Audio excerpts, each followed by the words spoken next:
ولا نعت موجود ولا وقت معدود ولا أجل ممدود، فطرد الخلائق بقدرته ونشر الرياح برحمته، الصلاة والسلام على الرسول المسدد المصطفى العمجد المحمود الأحمد سيدنا ومولانا ومولى الكونين جد الحسن والحسين معاني القاسم محمد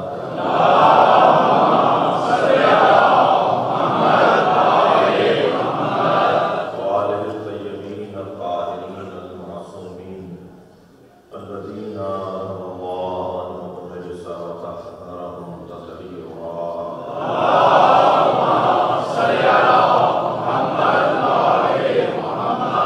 ولعنة الله على أعدائهم أجمعين من يوم عداوتهم إلى قيام يوم الدين. أما بعد، قال الحكيم في القرآن الكريم: بسم الله الرحمن الرحيم. رب هب لي حكما والحقني بالصالحين واجعلني لسان صدق في الآخرين واجعلني من ورثة جنة النعيم. صلوات.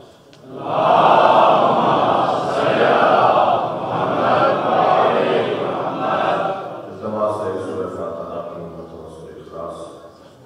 حاضرین مجلس کے مرحومین، بانی مجلس اعزاز خالصان کے مرحومین، خاص طور پر سخی حسین ہماری والد محترمہ ہماری خاندان اور جناب سید اصفر سلطان شنجج، آپ سب کے مرحومین اور خالصان کے مرحومین تمام مرحومین کی مغفرت کے لیے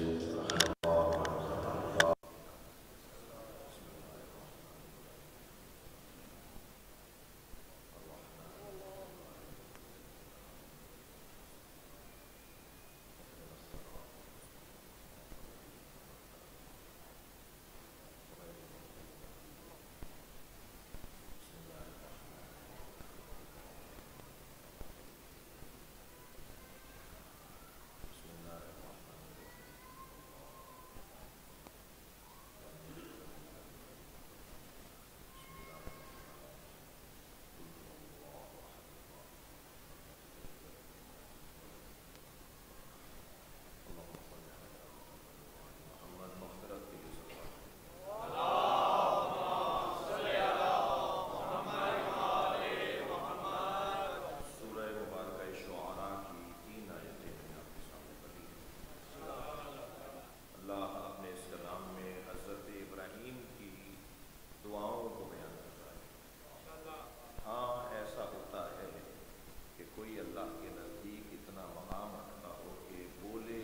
اللہ